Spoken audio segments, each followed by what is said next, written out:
Welcome back in GD maths. आज हम आपको क्लास 9th का chapter 2 polynomials exercise 2.4 question number 15 solve करके बताएंगे।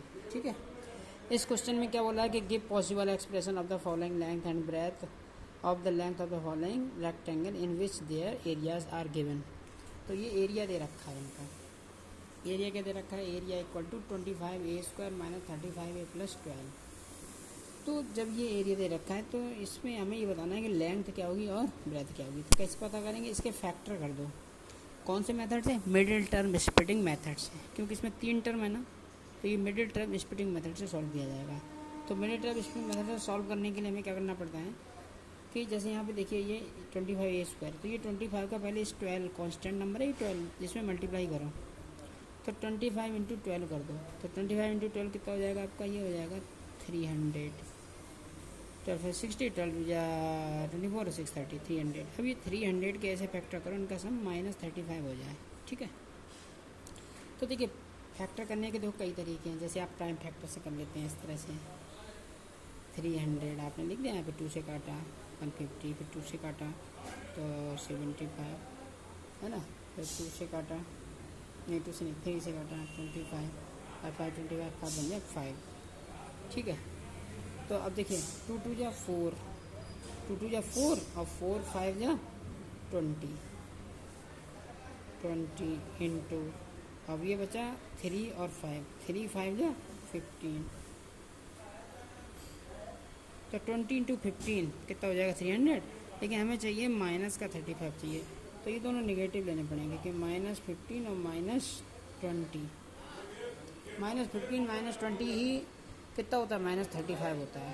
और -20 और -15 को इंटू करेंगे तो प्लस का 300 हो जाएगा ये। ठीक है, तो ये हो गया आपका 25a²। अब इसकी जगह पे आप देख रहे हैं -20 और -15, -20a -15a। देखो -20 और -15 मिल करके -35 होता है नहीं होता है, और +12 ये एज इट इज रहता है, ये चेंज हो गया। इसलिए इसको बोलते हैं मिडिल टर्म स्प्लिटिंग मेथड, यानी बीच के टर्म को स्प्लिट कर देते हैं, फोड़ देते हैं। अब देखिए एक पेयर ये बना, एक पेयर ये बना। इसमें क्या कॉमन है? इसमें कॉमन है आपका 5a, तो क्या बचेगा? 5a minus 4। यहाँ पे कॉमन लिया -5, तो ये हो जाएगा 3, नहीं इसमें 3 कॉमन लिए, 3 5 तो कॉमन होगा ही नहीं, ओनली 3 होगा, क्योंकि 3 5 15, 3 4 12, तो 3 5 15, ये हो गया 5a। और चूँकि माइनस कॉमन लिया है तो ये पॉजिटिव हो जाएगा और ये वाला नेगेटिव हो जाएगा।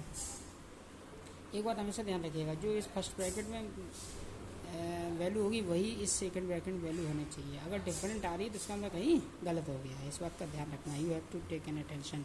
ओके, नाउ यहाँ 1 2 3 4 टर्म्स है, और now these are the 2 terms, first and second, ये 2 टर्म हो गए। अब इसमें क्या कॉमन है? What is the common in this, in these 2 terms? The common is 5a minus 4, 5a minus 4, ये पूरा ये ग्रुप कॉमन है। 5a माइनस 4 कॉमन ले लिया तो क्या आ गया आपका? ये 5a माइनस 3, ये रिमाइंडर बचा।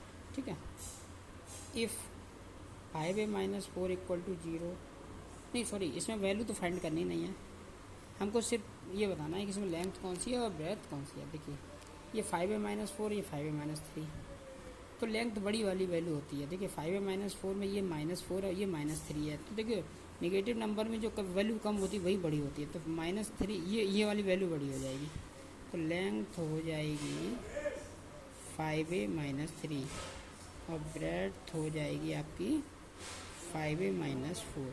ये आपका आंसर हो गया, लेंथ और ब्रेथ आ गई। ओके, अब आते हैं सेकंड क्वेश्चन में। इसी तरह से इसमें भी इसी तरह से फाइंड करना है। एरिया दे रखा है ये, तो इसके फैक्टर करो। पहले बात तो 35 इंटू -12 कर लो, तो 35 इंटू -12 आपका ये हो गया -420, -420 कितना हो गया?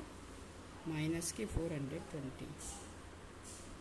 अब -420 के ऐसे फैक्टर करो कि इनका सम कितना हो जाए? 13 हो जाए। कितना हो जाए? 13, तो ये निकलेगा 28 इंटू 15 है ना, तो हमें चूँकि प्लस का 13 चाहिए तो माइनस का 15 लेना पड़ेगा। 15 कैसे लेंगे हम? माइनस का 15 कैसे लेंगे? माइनस का 15, ठीक है।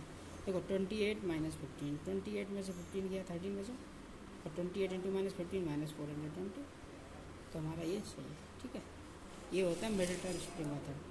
तो देखिए 35/2 एज इट इज नोट कर लो, 35/2 एज इट इज नोट कर लिया, और ये -12 जो है ये एज इट इज नोट कर लो। अब ये जो प्लस का 13y है, इसकी जगह भी ये दोनों वैल्यू आएंगे 28, 28 और 15। तो ये वो सबसे पहले हो जाएगा 28y, और ये हो जाएगा -15y, हो गया। इस तरह से ये मिडिल टर्म स्प्लिटिंग मेथड से हमें मिडिल टर्म को हमने स्प्लिट कर दिया, 4 टर्म्स हो गए। अब इसमें कॉमन लेंगे, पेयर बनाएंगे। तो पहला पेयर ये बन गया, दूसरा पेयर ये बन गया। इसमें क्या कॉमन है, 7y, 5y + 4, इधर आ जाओ, माइनस दोनों में माइनस कॉमन ले लिया, 3 कॉमन ले लिया, 3 5y + 3 4 12, हो गया।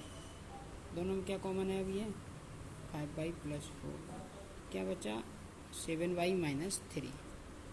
अब इसमें एक लेंथ होगी, एक ब्रेथ होगी। तो ये 5y + 4 पॉजिटिव वाली वैल्यू, इसको हम लेंथ मान लेते हैं, लेंथ 5y + 4, और ये 7 - 3 है, ये ब्रेथ हो जाएगी, 7y - 3, क्योंकि लेंथ इंटू ब्रेथ थी तो एरिया होता है। एरिया क्या होता है, area rectangle, length into breadth, ये लेंथ होगी ब्रेथ हो गई, इन दोनों का इंटू, इन दोनों का इंटू, तो ये वैल्यू है। तो इस तरह से ये क्वेश्चन आपका कंप्लीट हो गया। आपको हमारी वीडियो कैसी लगी कमेंट करके जरूर बताएं, लाइक और subscribe and share. Middle term splitting method के बारे में और ज़्यादा जानने के लिए मेरे यूट्यूब चैनल पर जा करके आप जो है क्लास 8 वाले में मिडिल टर्म स्प्लिटिंग मेथड के बारे में भी बताया गया है, तो आप देख सकते हैं वहाँ पे और डिटेल थोड़ा सा, ठीक है। नेक्स्ट वीडियो में नेक्स्ट क्वेश्चन सॉल्व करके बताएंगे नेक्स्ट डे।